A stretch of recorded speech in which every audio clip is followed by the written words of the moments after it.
Morning, gang, or afternoon, or whatever time it is for you right now. But welcome back from the Easter weekend, and hope everything was nice and a nice little break, a nice little long weekend. But time to get back to work.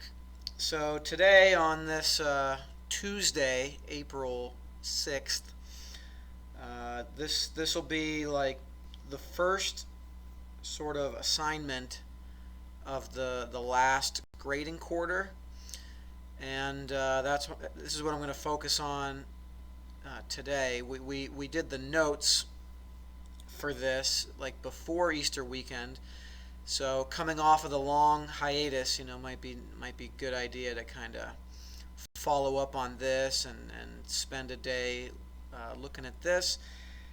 And basically, I'm just going to go over some reminders and give you some freebies on this assignment. Uh, right out of the gate, okay, I think maybe the biggest or the best way to describe this and summarize this is that you're solving for the variable. These are inequalities, but you solve them in the same manner you would if they were equations with equal signs. So whether it's a greater than or equal to, or just a greater than, or a less than or equal to, you get the variable by itself in the same way you would if these were equal signs. There's two major differences. Number one, you're technically going to have infinitely many answers when it's over, and that's why you oftentimes you're directed to graph the infinitely many solutions, but you'll see that in a minute. And then the other major difference, which I'll warn you about right out of the gate, is that if you ever find yourself dividing or multiplying both sides by something negative, on your way, because sometimes you have to do that to get the variable by itself. You got to divide both sides by something or multiply both sides by something. If what you end up doing is dividing both sides by something negative or multiplying both sides by something negative, you have to reverse the inequality symbol from like a less than to a greater than, or a greater than to a less than. Anyway, let's dive right in and see some of this in action and give you guys some freebies. Starting with number 2. Okay, I noticed that there's no bubbles to clear. There's no like terms that are already on the same side. I only see the variable on the left side, so I can go ahead and start getting that variable all by itself. The first thing I have to do is cancel out this minus 3. Okay, and the symbol doesn't flip. Again, you only reverse the symbol if you end up dividing both sides by something negative or multiplying both sides by something negative. But what's negative 6 plus 3? That should be negative 3. Now, to finish getting m by itself, since this says m divided by 3, I got to do the opposite. But whatever I do to the left side, I got to do to the right side. So I got m by itself, and the final answer looks like to be m is less than or equal to negative 9. So because it's a less than or equal to, the or equal to means I have to fill in the circle on negative 9, and then less than, everything less than negative 9 is that away. Okay. I'm going to jump to number 6 as the next freebie. Ooh, I noticed there's parentheses. The very first thing you should do is distribute to clear the parentheses. Negative 3 times p is just negative 3p. Negative 3 times negative 7 is positive 21. Remember, you should probably think of this as like a negative 7, not just a minus sign and then a 7. So I'm doing negative 3 times negative 7, and that's how I get a positive 21. Everything else just drops on down. And then again, like, I don't see any like terms on the same side. I don't see any p's on both sides. So I can just start getting p all by itself. I definitely need to get rid of that first. So I have a negative 3p over there, and over here 21 minus 21, that's literally 0. And now, what do I got to do to get rid of this negative 3? Because this says negative 3 times p. Doing the opposite would be to divide both sides by that negative 3, which leaves p all alone, like everything disappears except for the p. But being on your toes and remembering like literally the only two major differences about inequalities versus equations, I just divided both sides by something negative. I divided both sides by a negative 3, which means this symbol flips to a less than or equal sign. Now over here, 0 divided by negative 3, that's still just 0. So again, it's a less than or equal to, which means I put a closed circle on 0, and then I have to shade this way, which goes off forever. Next page for more freebies. Number 7. Number 7 we'll do as a freebie because it is kind of weird. When you have a problem that looks like this, and the same thing's going to be for number 10 and number 12 and maybe others, I don't know. But I'm looking on this page and I see like number 7 looks like this. You see how like this whole v minus 2 is being divided by 21? What that actually means is the first thing we have to do is get rid of that 21. The fact that we're dividing this whole right side by 21. The first thing I want to do is multiply both sides by 21. That's going to leave the v minus 2 left over on the right side. And over here it looks like we're going to have negative 21 now, because 21 times negative 1 is negative 21. Now the last thing I have to do to get v by itself is add 2.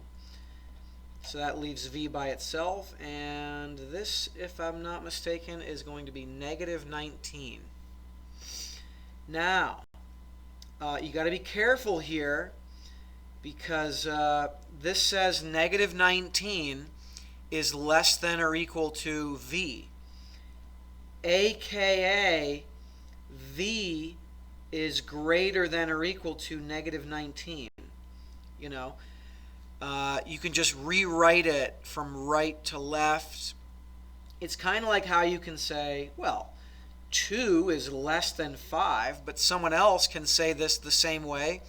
But starting with the 5, you can say 5 is greater than 2. They're saying the same thing. So in order to properly graph this, especially if you're going with that rule of thumb where like, hey, the arrow is pointed to the right, the variable has to be on the left. So if I were you, I would take stuff like this where the variable was on the right, and I would just rewrite it, like literally rewrite it like this. So now, okay, where is negative 19? Man, it's greater than, it's or equal to again. So again, we color in the circle. But everything greater than or equal to negative 19 is off to the right. Okay? So I think that's the only one I'm doing on this page. But again, number 10, just like it. And number 12, just like it, considering, what your first move had to be. Next page, we're going to do number 14 and 16, it looks like. So number 14, here we go. Ooh. What's worth noting about this one? I see a couple of x terms, but they're already both on the left side. They're already on the same side of the inequality symbol, which means they can just combine. You can just combine them as is. The plus 2 drops down, the less than 14 drops down, and now there's nothing else you need to do before you can start getting that x all by itself. You first, by getting rid of that, but of course you got to do it to the other side also. 12, I do believe. And now we must divide both sides by 12 to leave x all alone. And 12 divided by 12 is 1. So, we graph the 1, but since this is just less than and not less than or equal to, we leave this an open circle because we only want to graph everything that's less than 1. 1 is technically not included, right? So we're not really coloring it in, which means we're not technically graphing it. All we're really graphing is literally everything to the left of 1, including, 0.9 or 0.99999 or 0.999999999, So we put a circle on 1, but we're not actually coloring it in because we just want everything that's less than 1, not less than or equal to 1. Number 16, okay. Once again, if you see parentheses to clear, that's usually the first thing you need to do, or maybe like always the first thing you got to do. Now, what we're doing is we're distributing a -6. That's not just a 6, that's a -6. So the -3 drops down, and then we have -6 times 4x. So that's -24x. And then we have a -6 times a +6, which is -36. And everything else just sort of drops down. And the next thing you should notice in this example is that there's some like terms already on the left side, like this -3 minus 36. Those are like terms, and so you can just combine them. And everything else drops down. And now we can move on to the whole stuff of like getting the x all by itself. First thing, let's get rid of this -39. So let's add 39 to both sides, which leaves a -24x over here. And I'm actually going to go to my calculator because I don't trust my mental math here. -111 plus 39 is -72. And now it's time to divide both sides by a -24, which means this symbol is going to flip.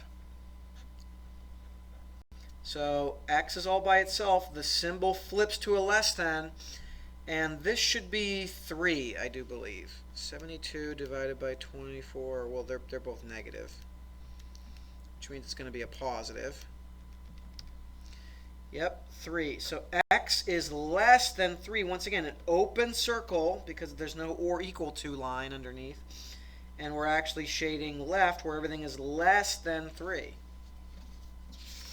All right, a couple more here. Couple more on the last page for freebies. We're going to do number 21 and 23. Once again, here, number 21. I know it looks like a lot, but just do one. You got to focus on one thing at a time.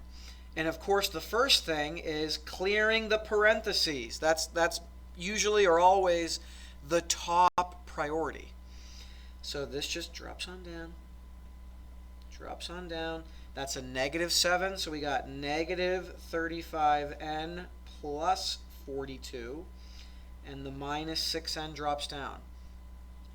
I notice here that we have like terms that are already on that right side together. So once again, just drop this down. -35n and a -6n. That would be a -41n. Now in this problem, I noticed that I got to get the n's only on one side before I do anything else, right? Like I can't have an n term on both sides. So I have to move that over to the left side. So I'm going to do that so like there's no more n term on the right.